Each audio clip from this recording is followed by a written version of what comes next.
Update आपको दे दें, इसी बीच प्रदेश में गौशालाओं को जल्द ही अनुदान मिलेगा। जी हां, सीएम गहलोत ने अनुदान बांटने के लिए निर्देश भी दे दिए हैं। सरकार ने गौशालाओं को 275 करोड़ का अनुदान दिया है। मनरेगा में ज्यादा से ज्यादा काम शुरू किया जाएगा और इसको लेकर निर्देश भी दे दिए गए हैं। पशुपालकों और किसानों को कोई परेशानी न आने दी जाए। सीएम ने पशुपालन, डेयरी, गौपालन और मत्स्य विभाग की भी समीक्षा की। तो यहां पर आपको बता रहे हैं बड़ा अपडेट, प्रदेश में गौशालाओं को जल्द अनुदान मिलेगा। सीएम गहलोत ने अनुदान बांटने को लेकर निर्देश जारी कर दिए हैं। सरकार ने गौशालाओं को 275 करोड़ का अनुदान दिया है ताकि आर्थिक तौर पर इनकी मदद हो सके। मनरेगा में ज्यादा से ज्यादा काम शुरू करवाने के निर्देश भी मुख्यमंत्री गहलोत ने दिए हैं। पशुपालकों और किसानों को कोई परेशानी न आए, इसको लेकर भी दिशा निर्देश दिए गए हैं। सीएम ने पशुपालन, डेयरी, गौपालन और मत्स्य विभाग की समीक्षा की है।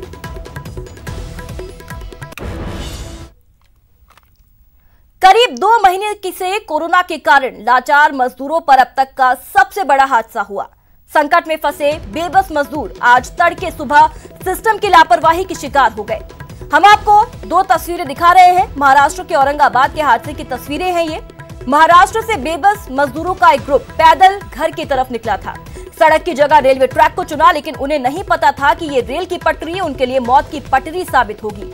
थके हुए मजदूर रेल ट्रैक पर सुस्ताने रुक गए, झपकी आ गई और थोड़ी देर बाद जब वहां से मालगाड़ी गुजरी तो 16 मजदूर हादसे का शिकार हो गए थे। अफरा तफरी के बीच उनके साथी मजदूर भागते हुए आए, लेकिन तब तक देर हो चुकी थी। रेल मंत्री ने जांच के आदेश दे दिए हैं। पीड़ित परिवारों के लिए मुआवजे का ऐलान भी हो गया है, लेकिन सवाल कि आखिर घर लौटने की मांग करने वाले मजदूरों को मौत क्यों मिली।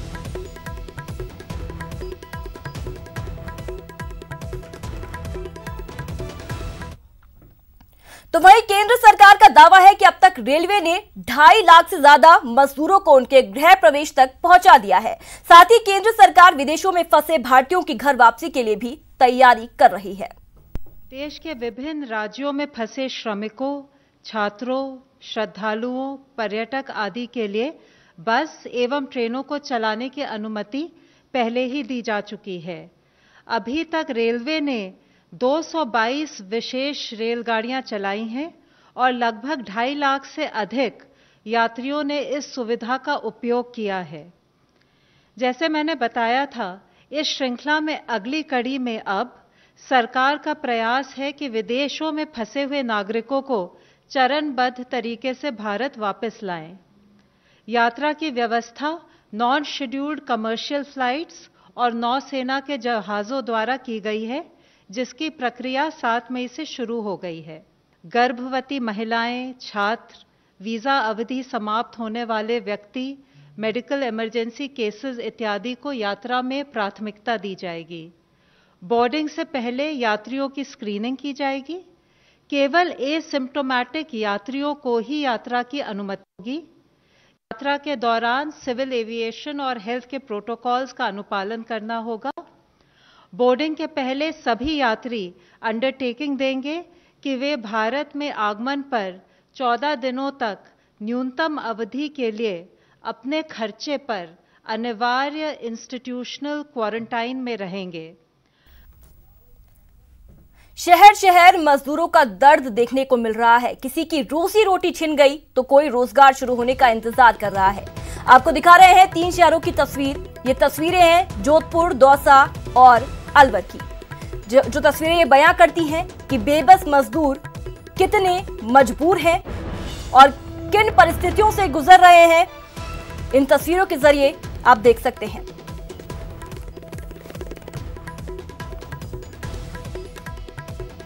तो तस्वीरें आपको दिखा रहे हैं जोधपुर, दौसा और अलवर की तस्वीरें आपको दिखाई थी और यहां पर आप देख सकते हैं जोधपुर की तस्वीरें, जहां पर हैंडीक्राफ्ट और टेक्सटाइल उद्योग में लाखों मजदूर काम करते हैं, लेकिन लॉकडाउन के चलते अब उनका काम ठप हो गया है। ऐसे में मजदूर अब पैदल घर जाने को मजबूर हैं। मजदूरों से बातचीत की संवाददाता ललित सिंह ने।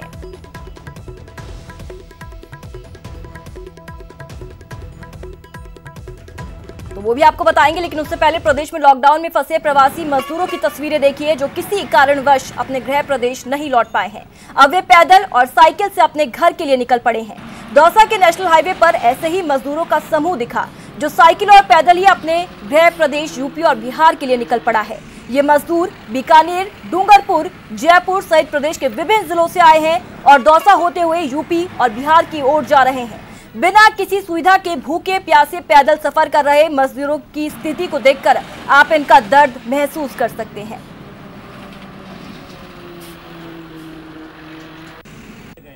तो गुजरात से राजस्थान के प्रवासी मजदूर अलवर पहुंच गए हैं, लेकिन जिला प्रशासन 24 घंटे बाद भी मजदूरों को उनके गांव पहुंचाने के लिए कोई व्यवस्था नहीं कर पाया।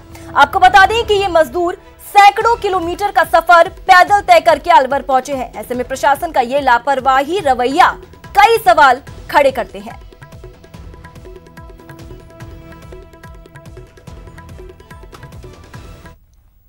तो वहीं राहुल गांधी ने भी आज केंद्र की नीतियों पर हमला करते हुए मजदूरों और गरीबों को तुरंत मदद देने की मांग रखी। ये क्रिटिसाइज करने का टाइम नहीं है और मैं क्रिटिसाइज नहीं करूंगा। जो जिस सिचुएशन में हम अब हैं, उस सिचुएशन से हमें आगे बढ़ना है और निकलना है एक प्रकार से। लॉकडाउन हुआ नहीं हुआ वो सब ठीक है, उसकी जगह है, वो हो गया है, वो पास्ट में है। मगर अब खोलने की स्ट्रैटेजी की जरूरत है। दो तीन इस पे मैं आपको न्यूआंस बता देता हूं। हमने पहले भी कहा कि पैसे की जरूरत आज है, माइग्रेंट्स को पैसा आज देना है, सपोर्ट आज देना है, गरीब लोगों को आज पैसा देना है, और जो स्मॉल एंड मीडियम इंडस्ट्रीज हैं उनको आज मदद करनी है, कल नहीं, परसों नहीं, आज। क्योंकि अगर हमने आज नहीं मदद की तो जो जॉब लॉसेस हो रही हैं वो सुनामी बन जाएंगी। कि एक स्ट्रेटेजी निकालनी है, तरीका निकालना है, रास्ता निकालना है, और उसमें कांग्रेस पार्टी मदद करने के लिए तैयार है। क्योंकि हमारे भी स्टेट्स हैं, हमारे पास भी काफी लोग हैं जो इन चीजों को समझते हैं, इकोनॉमिक्स को समझते हैं, और स्पिरिट यही है प्रेस कॉन्फ्रेंस का। देखिए फ्रैंकली अगर आप मुझे पूछें, देखिए प्राइम मिनिस्टर की स्टाइल है और वो उसकी जगह है, वो उनका तरीका है, उनका स्टाइल है। मगर ऐसी घटना में मुझे एक स्ट्रांग लीडर के बजाय बहुत सारे स्ट्रांग चीफ मिनिस्टर, एक स्ट्रांग प्राइम मिनिस्टर और बहुत सारे स्ट्रांग डीएम्स, बहुत सारे स्ट्रांग कलेक्टर्स चाहिए। मुझे चाहिए कि हम बीमारी को लोकल लेवल पे ही निपटा दें। हर लेवल पे बीमारी के सामने एक स्ट्रांग हिंदुस्तानी लीडर खड़ा हो। सीएम अशोक गहलोत शिक्षा के अधिकार कानून को लेकर पूर्व में बीजेपी सरकार की ओर से लिए गए फैसले को पलट दिया है। सीएम ने निजी स्कूल में मुफ्त पढ़ाई के लिए आय की सीमा को भी बढ़ा दिया है। देखिए रिपोर्ट। सीएम गहलोत ने वीडियो कॉन्फ्रेंसिंग के जरिए शिक्षा विभाग की समीक्षा के दौरान कई फैसले लिए। सीएम ने निजी स्कूलों को लेकर लिए गए फैसले के मुताबिक फीस जमा नहीं होने पर निजी स्कूल स्टूडेंट्स का नाम नहीं काटेंगे। ऐसा करने पर दोषी स्कूल की मान्यता रद्द होगी। निजी स्कूल कैसे गरीब स्टूडेंट्स की मदद कर सकते हैं, इसके लिए शिक्षा विभाग निजी स्कूलों से संबंधित रिपोर्ट तैयार करे। सीएम ने बैठक में पूर्व की बीजेपी सरकार की ओर से लिए गए उस फैसले को पलट दिया जिसमें शिक्षा के अधिकार यानी आरटीई के तहत निजी स्कूलों में मुफ्त में पढ़ाई के लिए आय की सीमा 1 लाख रुपए निर्धारित की गई थी। सीएम ने उसे बढ़ाकर 2.5 लाख रुपए तक कर दिया है, जिससे अब हजारों गरीब बच्चों को फायदा होगा। उन्होंने बोर्ड की परीक्षा को लेकर भी निर्देश जारी किए। बोर्ड की 10वीं और 12वीं की बची हुई परीक्षा स्थगित रहेगी। सीबीएसई के फैसले के आधार पर आगे की तिथि तय की जाएगी। गहलोत सरकार के इस फैसले से उन हजारों गरीब छात्रों को लाभ मिलेगा जिनका आरटीई के तहत निजी स्कूलों में पढ़ाई का खर्चा सरकार वहन करती है। आय की सीमा बढ़ने से अब ज्यादा से ज्यादा बच्चे गुणवत्तापूर्ण शिक्षा ग्रहण कर सकेंगे। Bureau report, news 18।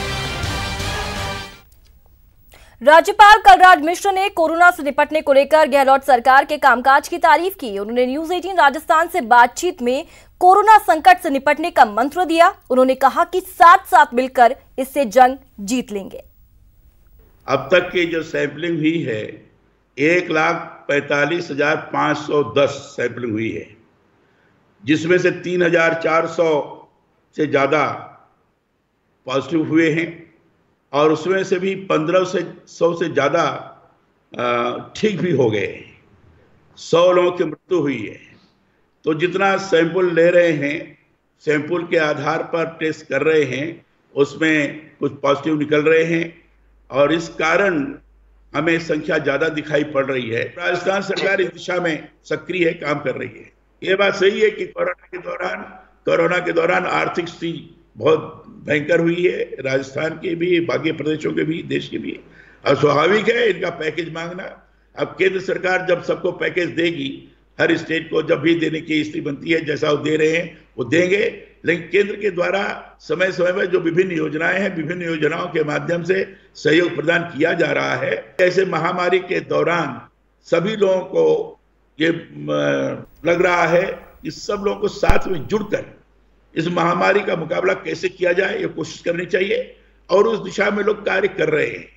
और मैं ऐसा अनुमान लगाता हूं कि बीजेपी या और भी जो सामाजिक संगठन कोई भी ज्ञापन हमारे पास भेजते हैं तो एक तरह से फीडबैक के रूप में उसको मैं अनुभव करता हूं। ब्रेक के बाद एक बार फिर से आप सभी का स्वागत है और अब कोरोना से जुड़ा ओवरऑल अपडेट आपको बता दें। देश में कोरोना मरीजों की संख्या 56,000 के पार जा पहुंची है। दुनिया में 14वें स्थान पर भारत पहुंच चुका है। देश में कोरोना मरीजों की संख्या 56,342 हो चुकी है। देश में कोरोना से अब तक 1886 लोगों की कोरोना से मौत हुई। इलाज के बाद 16,540 पॉजिटिव मरीज स्वस्थ होकर अपने घरों पर लौट चुके हैं। 37,916 लोगों का इलाज चल रहा है। महाराष्ट्र में सबसे ज्यादा 17,974 पॉजिटिव केस अब तक सामने आए।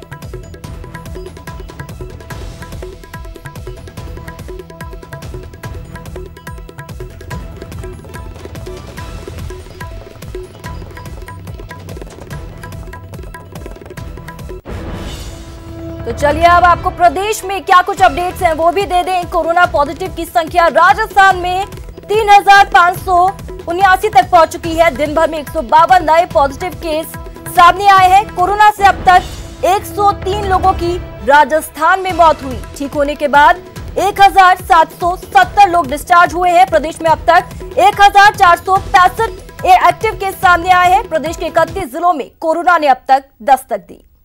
तो ग्राफिक्स के जरिए आपको दिखा रहे हैं कुल केस 3,579, एक्टिव केस 1,465, 1,770 लोग ठीक होकर अपने घरों पर लौट चुके हैं। तो वहीं 103 लोगों की अब तक मौत हुई है कोरोना संक्रमण के चलते। तो आंकड़े बेहद डराने वाले हैं, लेकिन ये राहत भरी खबर कि राजस्थान में रिकवरी रेट बहुत अच्छी है। कुल केस 3,579, एक्टिव केस 1,465, 1,770 लोग ठीक भी हो चुके हैं। कोरोना को लेकर कोई कंफ्यूजन ना रहे, लोगों को सही और पूरी जानकारी मिले, इसी वजह से न्यूज 18 ने कोरोना कंट्रोल रूम तैयार किया है, जहां पर हम हमारे दर्शकों के मन में उठ रहे सवालों के जवाब अपने एक्सपर्ट और डॉक्टर के जरिए देने की कोशिश कर रहे हैं। इसी कड़ी में आज हमारे साथ जुड़ी हैं दिल्ली से वरिष्ठ डॉक्टर दीपाली भारद्वाज, जिन्होंने दर्शकों के सवालों के जवाब दिए और सभी की आशंकाओं को दूर किया।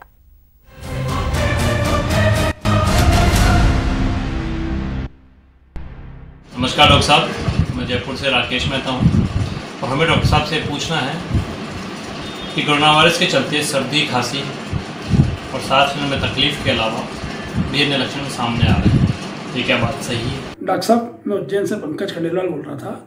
मेरा एक प्रश्न था कि क्या सर्दी, खांसी, जुकाम, थकान के अलावा भी कोरोना वायरस के दूसरे कोई लक्षण होते हैं? मैं हर्षराज आनंद, भागलपुर, बिहार से। आज का मेरा क्वेश्चन ये है, क्या समय के साथ कोरोना वायरस के लक्षण में भी बदलाव आ रहे हैं? मैं गुरविंदर सिंह, भोपाल से ये जानना चाहता हूँ कि क्या सर्दी, खांसी, जुकाम या थकावट के अलावा और कोई सिम्टम्स भी होते हैं कोरोना के जानकारी के लिए? जी बिल्कुल, देखिए, कोरोना वायरस एक नोवल वायरस है। जिस तरह इस वायरस के बारे में नई नई चीज़ें बाहर आती जा रही हैं, समय के साथ वायरस के अंदर म्यूटेशन की कैपेसिटी होती है और वो हर देश में, हर कंट्री में हम देखते जा रहे हैं, अलग अलग सिम्टम्स आ रहे हैं। जैसे कि हमने कोविड टोस के बारे में पढ़ा, देखा, और पहले पल्मोनरी सिम्टम्स ज़्यादा आ रहे थे, अब कार्डियोवैस्कुलर सिम्टम्स ज़्यादा आ रहे हैं। और पहले वेंटिलेटर को यूज़ किया जा रहा था, अब माना जाता है कि वेंटिलेटर से मृत्यु होने के चांसेस बढ़ते हैं कोरोना की बीमारी में और उसकी ज़रूरत नहीं पड़ती। और चलिए अब आपको दिखाते हैं लॉकडाउन में क्या है कछुओं की मस्ती। लॉकडाउन की अजब गजब तस्वीर देखिए। यहाँ कछुआ, वहाँ कछुआ, इधर कछुआ, उधर कछुआ।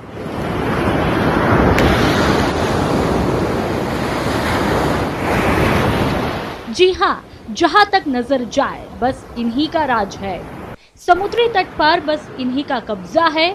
लाखों में नहीं, करोड़ों में तादाद है इनकी। तस्वीरें उड़ीसा की है, जहां इन दिनों समुद्री तट पर कछुए ही कछुए दिखाई दे रहे हैं। दरअसल कोरोना वायरस के चलते मछुआरों और टूरिस्टों की गतिविधि ठप पड़ी है। माना जा रहा है कि इसी के चलते इतनी बड़ी संख्या में इस बार कछुए पहुंच पाए हैं।